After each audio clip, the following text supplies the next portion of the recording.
Aisha, and I'm a former host of Mocha Single Mothers by Choice, or SMCs. Like you, as an SMC, I decided to become a mother knowing I'd be the sole care provider and parent for my children, at least at the outset. The Mocha stood for Black, so I'm using the word Black, and I'll be discussing being a single mother by choice from a Black woman's lens. You'll connect with all the interesting and fun things about this non-traditional path, like discussing which sperm to use and some hard truths about fertility and the realities of dating as a single mother who doesn't have a co-parent to rely on occasionally, and what it's actually like to parent as an SMC. This is the Black Single Mothers by Choice podcast. I have been talking a lot about representation matters. We've been talking about the Black dynamic and how we exist in so many white spaces. That is from the places where we work, the different places where we go to get medical care, where our kids go to school, and also what we watch on TV, what we consume as entertainment. Y'all all know that in marginalized communities, we say representation matters, and it's never felt more critical than it does today with all that has happened post-2020. And so the urgency of now seems to have caught on with some of the networks and streaming channels that we watch, studio executives and the different brands. We wanted to take some time to talk through and tease apart what all we're experiencing right now as Black women and as Black parents and raising Black girls in particular. So let's run through a list of hit or miss things that we've experienced over the past year.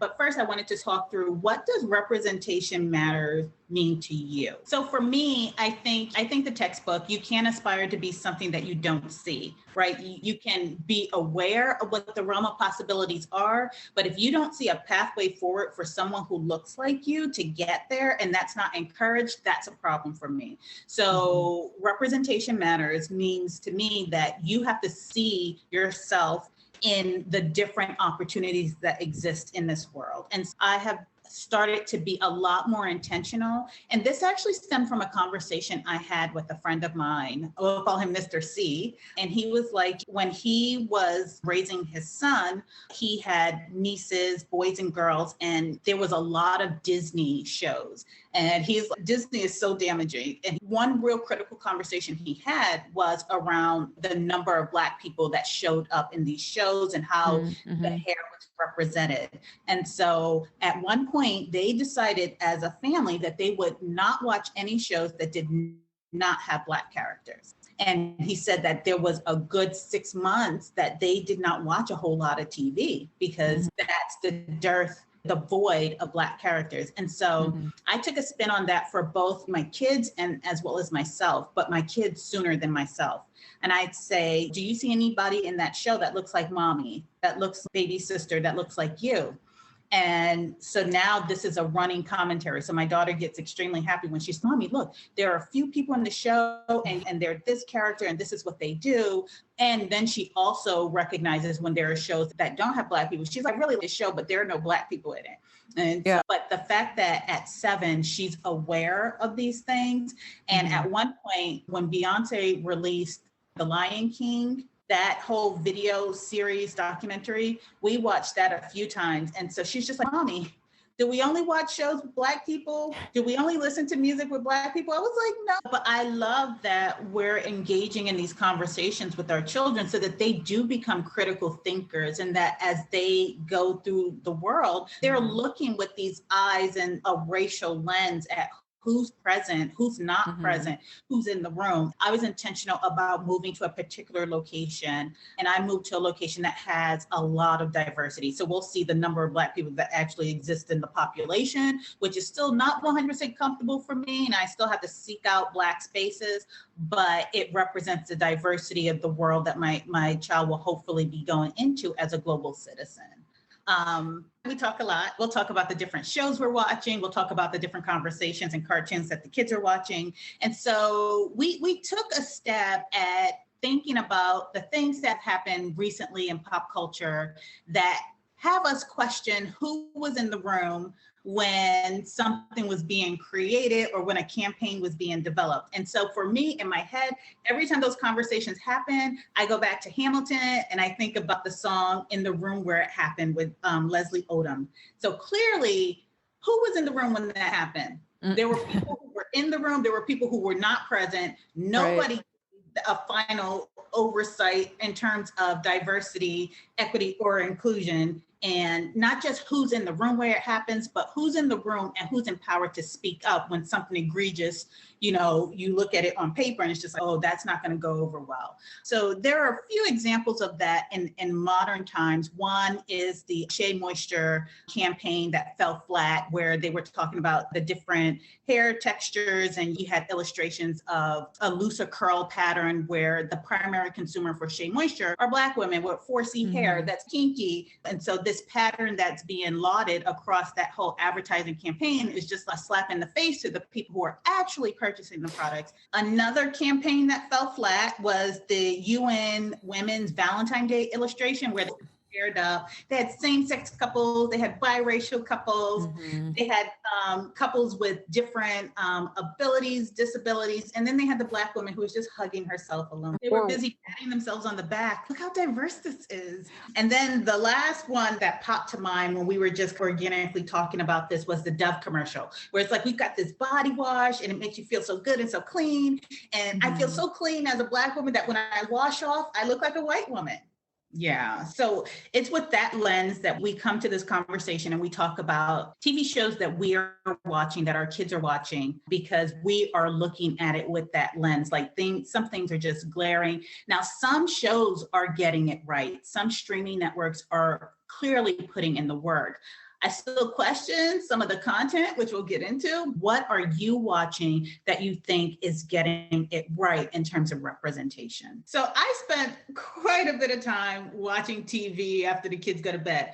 All right, so I broke my list into shows that have gotten it right and then shows that are on a journey. And so my list of shows that have gotten it right, I really like Grownish, because it's a college age show. It's a real diverse cast. They've got the different genders represented. They have different socioeconomic levels. They're all in college, so that doesn't come into play.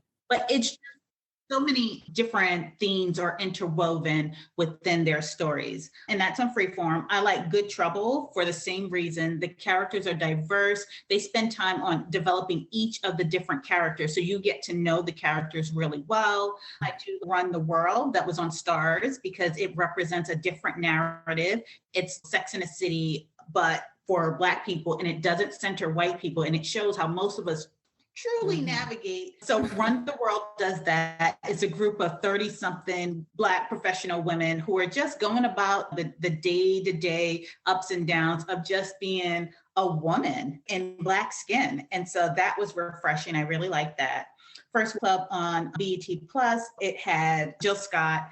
It had a nice cast, a nice threesome, different hues represented just in different parts of the professional world. One is an entertainer, one was a legal professional in the politics, and one was a nurse, a medical professional. So it just showed a broad swath of different professions, and I really like that.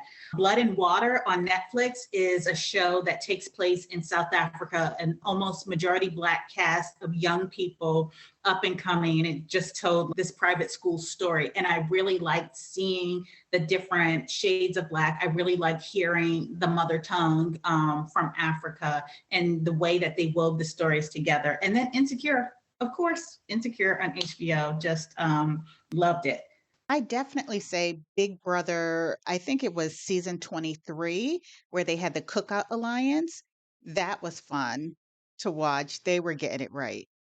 And so I felt like the whole cookout and how it came together was a demonstration of how there's such a common bond between Black people due to the very nature of our experience in this country being, regardless of race, socioeconomic level, that you could potentially have the same experience and you probably have had a run-in at some point due to race. And so it's almost, there's this imperceptible language where you can just give a nod or a look and we automatically get it because we've had that. And it was just like the cookout. So those were the shows that were getting it right.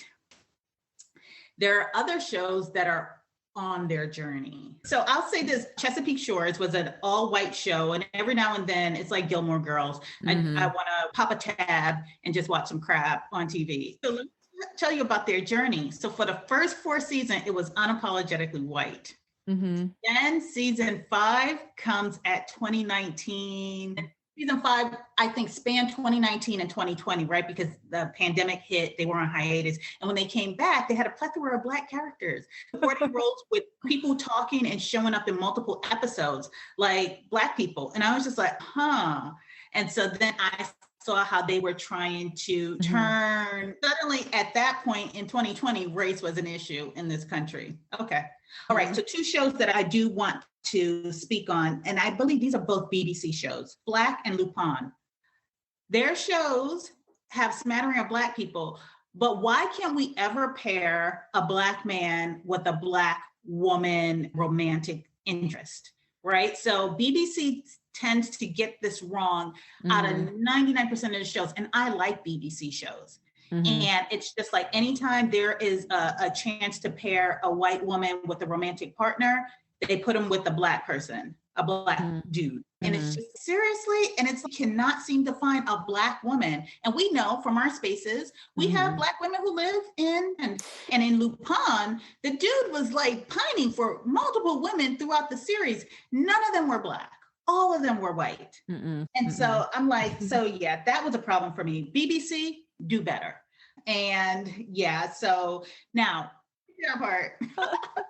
now, for children's television, we think that Netflix is doing good. In my household, we watch a lot of PBS, and PBS has been killing it in the diversity conversations, in the representation on their shows. I have no problem at all having my kids watch PBS all day, every day. I listen to some of this stuff and I'm just like, huh, that's interesting. So they've got representation across the Hispanic community, Indigenous communities, Black communities. I'm like, and then Netflix, they've got Karma, they've got Ada Twist Scientist, which is another show. There's another 2.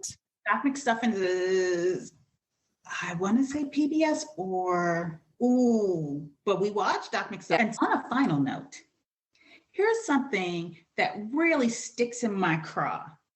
Dear Prime Video, dear Netflix, and other networks, your definition of shows or movies for Black people are not the shows or movies we would pick for ourselves. So please ask us, hire us, put us in the room and empower us, because we don't want to see slave fiction. We don't want to see Jim Crow era. We don't want to see Black people being tortured or tormented. That is not the ways that we identify and uplift ourselves. Those are the things that you need, white America, to understand the historical context in which you are currently living in. We know that history. We want to see something different. And thank you all. We really feel moved and we really feel passionate about the work that we do and the representation of Black women. And the emails that you send, the shout outs that you give us are so greatly appreciated. And it's like the wind beneath our wings. So we hope that you all enjoy this holiday season and however you do the holidays, and that your families stay safe and healthy. And until 2022. Well, Pod, thank you so much for taking the time to listen. If you like what you've heard, please share this podcast with your girlfriends, and I'd love to hear your thoughts about the topics covered in this episode. So email me at mochasmc@gmail.com. If you found value in the topics covered, consider making a donation using the link in the show notes below. Till next time, Pod. Bye now.